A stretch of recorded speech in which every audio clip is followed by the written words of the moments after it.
it's something that new and different that they can discover. It's not a repeat of something. Yeah, I can't tell you how many kids have come up to me saying, it's my favorite movie I've ever seen. I love Transformers. I can't wait to see Transformers 2. It's just, this is why you do movies. And I think people responded to it because it was kind of new and different. And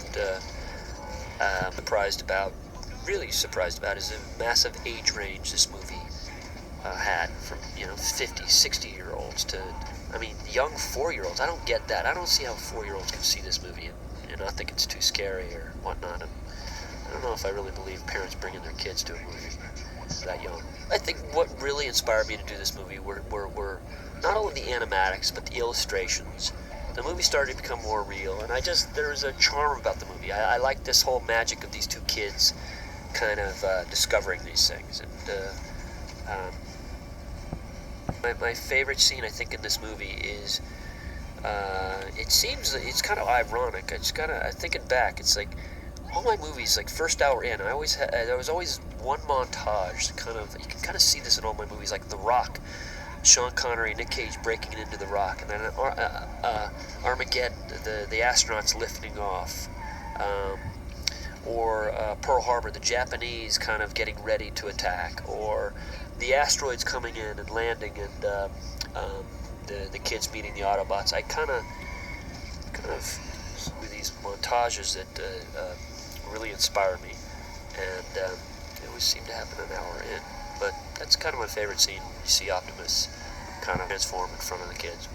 Scenes like this, I'm oftentimes in the car with Shia and Megan, and we're driving with a stunt driver, and we're driving very fast and controlled, but it's really gets your adrenaline going, I must say. As Shia always says, I'm the director that will put my knee pads on. I'll be right next to the actors.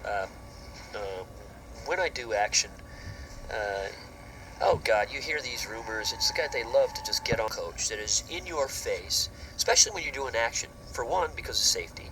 Two, because I'm trying to get your adrenaline level where I think it needs to be for that scene.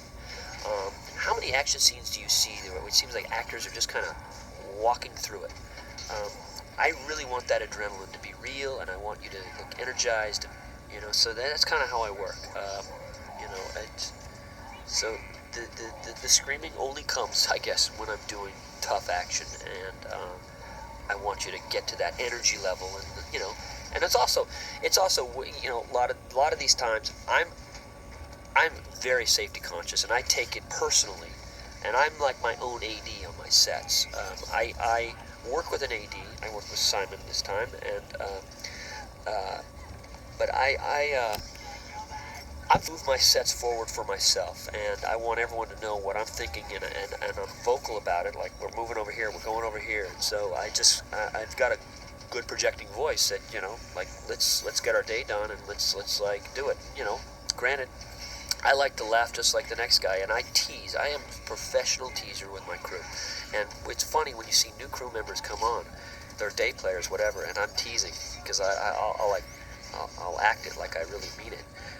I'm totally screwing around with people, but my crew that's been with me for 16 years, they all know that I'm screwing around with you, but I like picking on people, and I like being picked on too, just as long as you're good at picking on people. It's fun. But I do like to have a good environment on the set, and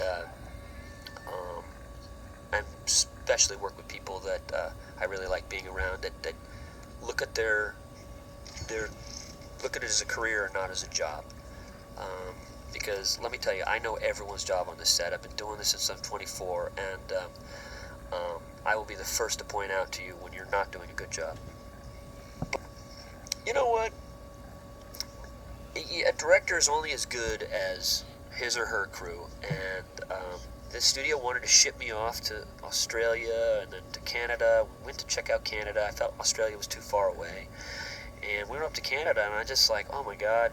I was trying to make it work, looking around, scouting, and I realized this will be a waste of money. It'll just be, there's no way the crew can do the serious kind of stunt work that we really do on our sets, because they just don't have a lot of great stunt work up there, and you got to ship in too many people, and it just would be a lost cause. And so the studio gave me some grief for not going up there, and so I ended up giving 30% of my fee so I can shoot with my crew in America, and that's because I'm loyal to my crew, and they're I think the best.